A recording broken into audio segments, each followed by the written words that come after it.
yung pong tagapagsalita ng isang civil society organization, dapat isa lang movement, ay nasa linya po natin si Attorney Carlo Africa.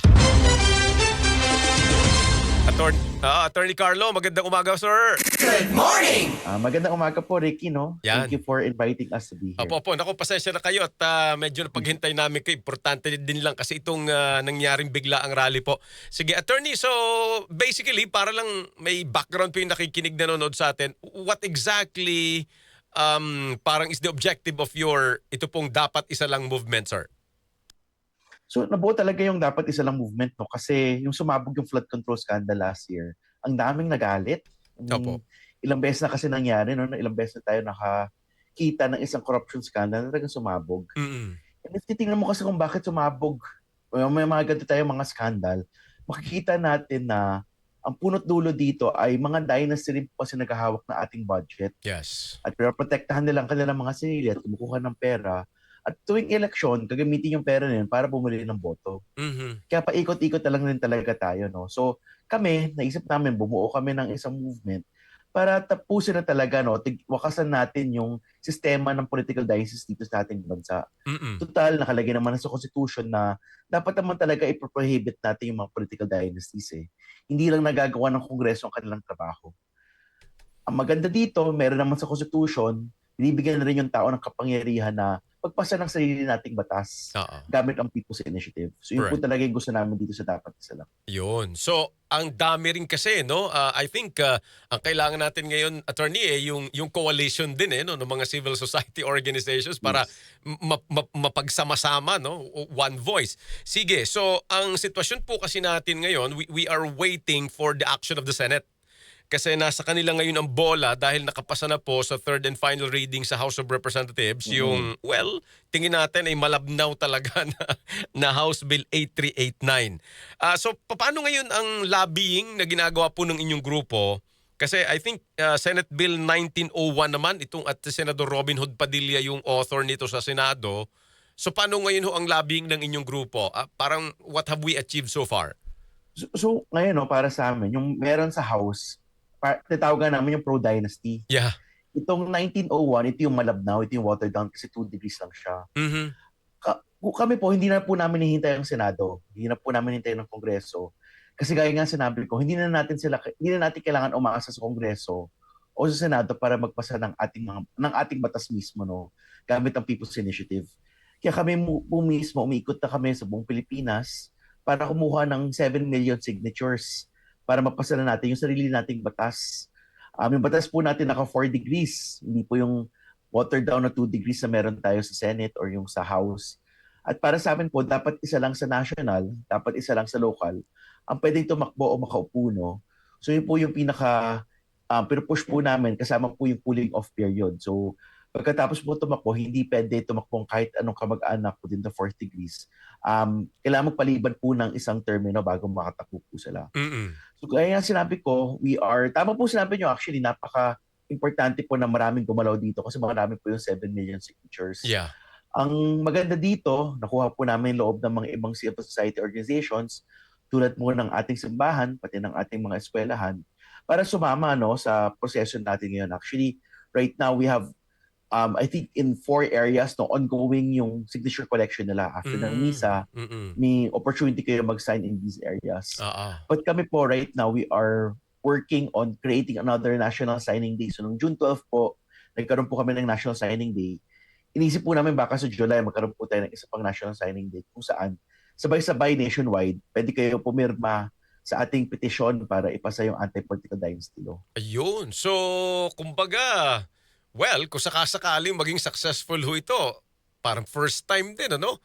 Na talagang ito, tao ang nagsusulong ng isang partikular na batas na parang hindi na natin nakikitang magkakaroon ito ng meaningful at substance, no, sa ating mga mababata. So siguro bigyan nyo lang kami, attorney, ng lalo na po yung mga nakikinig nanonood sa atin na bago ho ito. So People's Initiative. So after we gathered 7 million signatures or maybe more. So pero ito ho, kailangan may mambabatas pa rin magsulong nito, di ba? Kasi hindi na po. Hindi na. Hindi na po natin kailangan. Yun, sir. So, Pakikwento mo lang sa mga nakikinig nanonood sa atin. So maganda po sa People's Initiative, kahit tao na po mismo magpapasa, no? Wala na tayong pakialam kung ano gagawin ni Congress o ni Senate. Natin kailangan maghanap ng congressman o ng senator to pass the law. What happens is once we get the 7 million signatures or the 10% nationwide signatures and then 3% from every district, ihahain po natin to sa COMELEC. Kasi COMELEC po will verify whether we've reached the 10% and 3% requirement. Tapos pagka-verify po nila, magtatawag po sila ng isang plebiscito o referendum, no? Kung saan ang bawat Pilipino po, lahat ng voters sa Pilipinas, they will be able to vote whether they agree, yes or no po sila sa kung gusto nila mapasa yung anti-political dynasty law po natin. Oo. Kami po, no, we're targeting by the end of the year, we'll be able to collect 7 million signatures Oo. para po sa susunod na taon, sa 2028 election, wala na po sanang konti na lang yung makatakbo ng mga political dynasty. Oo. Talagang laking trabaho nito, attorney, kasi unang sinubukan natin ito sa constitutional change, di ba? Whether CONAS or Constitutional Convention and then the other People's Initiative.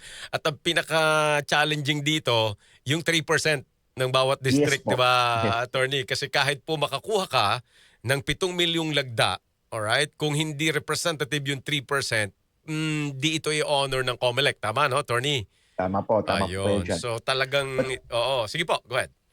At kaya po kami, na katrabaho po namin sa simbahan, pati mga eskwelahan, pati mga CSOs na rin. Right now, we are confident, no, na we are going to be able to get all of the signatures that we need. Kasi lakas rin po nung gahalit pa rin ng Yes. taong bayan. And Yes. right now, what we're seeing is that nung nagkaroon ng survey ng February, 64% po ng Pilipino ayaw na ng political dynasty. So for us now, it's all about organizing, and with the help of the church, with the help of schools, with the help of civil society, and even business groups, no, we are confident na kaya po namin. Yung nagpalabas nga po kami ng manifesto, yung mga organization po na nag-sign doon, abot na po sa milyong-milyong signatures sa pwede natin makuha. Yun. So our role right now is really to organize all of these groups, to activate them to really gather signatures. Opo, padalhan nyo kami rito, Nina Jen, at pipirma kami rito sa...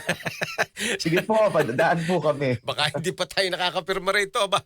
Ito na ang pagkakataon. Sige, sige, attorney, baka yung mga nakikinig, nanonood sa atin, you have the time kasi siguro nga, tama po kayo doon. Parang, ako din personally, wala dead end eh. In the House, a bill that is being pushed by representatives who are members of political dynasty. And then you have a Senate na sandamakmak yung mga magkakapatid at magkakamag-anak. Go ahead, attorney, please. So alam ko, no, marami sa ating sawang-sawa na sa korupsyon at kahirapan na dala ng mga political dynasties. Tama po sinabi ni Ricky, wag na po tayo umasa sa mga korakot na mapakulo yung mga korakot. Huwag na tayo umasa sa mga dinastiya na magpasa ng isang tunay na anti-political dynasty law. Ang maganda po, meron tayong kapangyarihan ayon sa ating batas na magpasa ng ating sariling batas, no, yung people's version of the anti-political dynasty law. So if you're interested to sign the petition or to even volunteer your time, and we'll need a lot of volunteers, you can punta po kayo sa Dapat Isa Lang, sa Facebook, sa TikTok, sa Instagram, and you can find out where you can leave your signatures or where you can sign the petition in our social media pages. And sama-sama natin ipasa yung anti-political dynasty law, sama-sama natin wakasan ng korupsyon dito sa bansa natin. Yeah. Attorney, sa mga susunod na araw kami makikipaghuntahan ulit ha. Tingnan natin kung saan naabutin ito. At tayo naman dito, particular ho itong ating espasyo, ay willing nating bigyan ho ng boses. Kasi tao ho ito, hindi naman ito para sa mga politiko lang. Thank you po, attorney. Good morning! Salamat po, si Attorney Carlo